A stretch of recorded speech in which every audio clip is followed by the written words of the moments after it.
The human mechanic repaired the alienchild's broken drone until the general noticed the mark of the falcon core on his skin. The spaceport of Vera Prime was a chaotic sprawl of docking bays, market stalls, and repair hangars. Every day, ships from 100 star systems descended in roaring lines of plasma fire, and every day something broke. Engines cracked, circuits fried, drones shorted out. And that was where Jace Harrow, human mechanic, made his living. He wasn't flashy. His workshop was small, cramped with parts scavenged from decommissioned warships and salvaged wrecks. He never wore a uniform or carried a weapon. To most, he was just another drifter scraping by.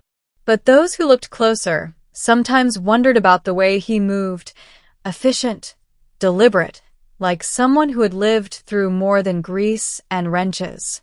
And though his left sleeve was always rolled down, hiding most of his forearm, there were rumors of a tattoo beneath the cloth, a mark no one dared ask about. The beginning, a child's broken drone. It was during a sweltering day in the hangars that Jace first saw her, a small alien girl no older than 7, her lavender skin smeared with dust, clutching a battered toy drone in her tiny hands.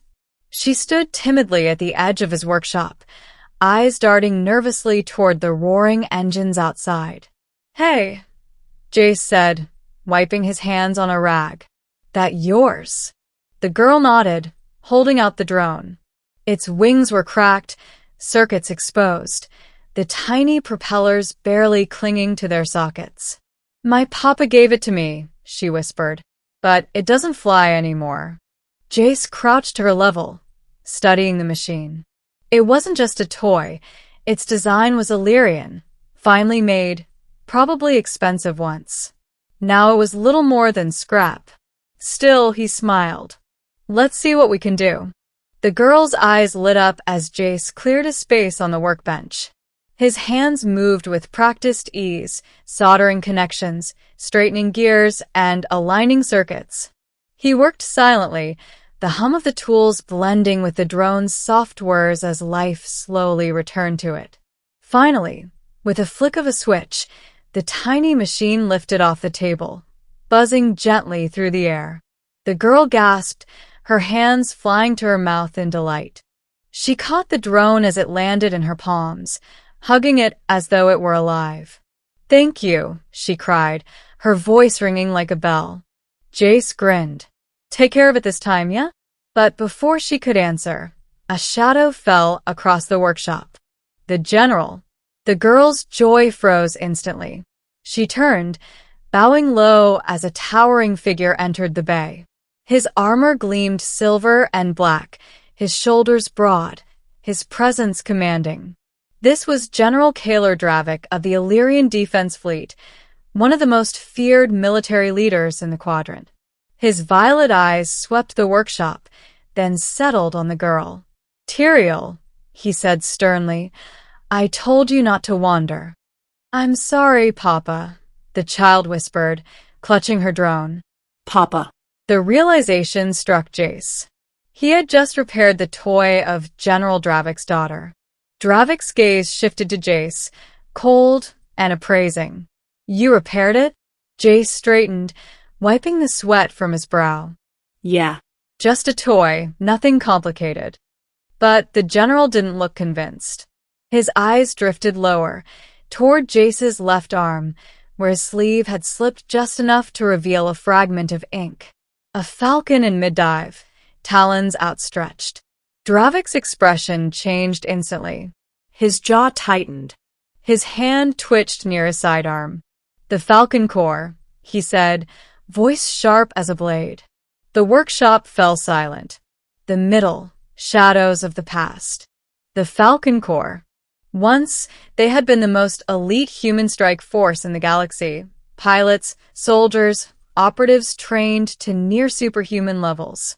Their campaigns were the stuff of legend. They fought where no one else dared, broke sieges thought unbreakable, and faced enemies no one else could withstand. But after the siege of Carvenhold, the core had vanished. Official records claimed they were disbanded. Unofficial whispers spoke of betrayal, annihilation, or worse. And now, standing before him, General Dravik had found a living remnant. "You should be dead," Dravik said quietly, menace in every syllable.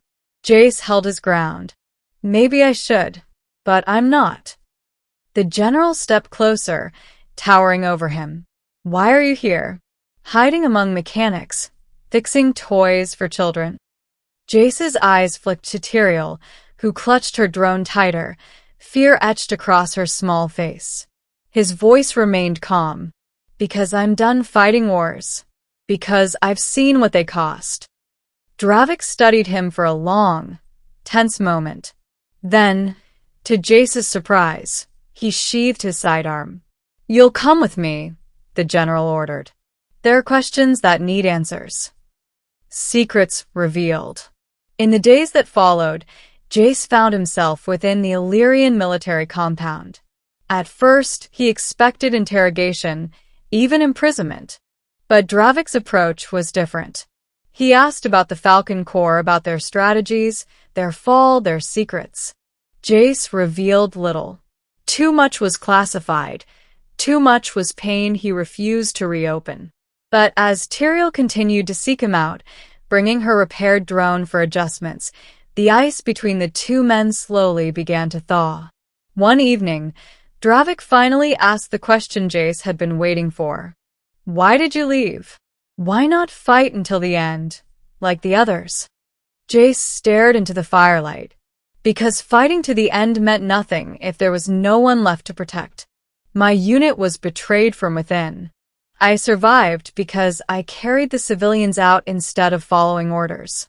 For that, they branded me a deserter." Dravik was silent for a long time. Then he said, "You protected the innocent. That is no desertion."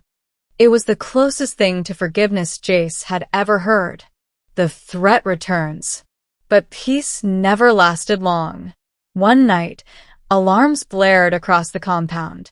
Scouts reported an attack. Raiders from the Varen Syndicate, slavers notorious for targeting Illyrian children. And this time, they had numbers. Dravik's forces scrambled, but the Syndicate moved fast, breaching outer defenses before reinforcements could arrive. Chaos erupted in the compound. Jace found Tyrael cowering near the barracks, clutching her drone as screams echoed around her. He didn't hesitate. "Stay behind me," he said, grabbing a discarded rifle. The old instincts returned instantly, sharp and precise. He moved through the battlefield like a shadow, every shot deliberate, every strike efficient. The Falcon Corps training flowed through him, undiminished by time. When a Syndicate brute lunged toward Tyrael, Jace's tattooed arm shot out, dragging the man down before slamming the butt of the rifle into his skull. Dravik saw it all. The way Jace fought, not as a mechanic, but as a warrior born.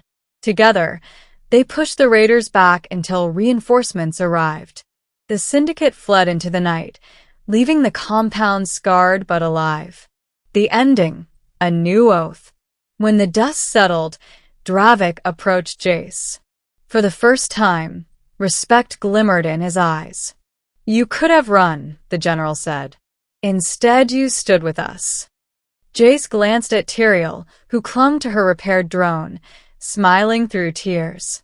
"I told you," he said quietly. "I don't fight for wars anymore. I fight for them." Dravik nodded slowly. "Then perhaps the galaxy still has need of the Falcon Corps, if not in name, then in spirit." Jace didn't answer, but he rolled up his sleeve, exposing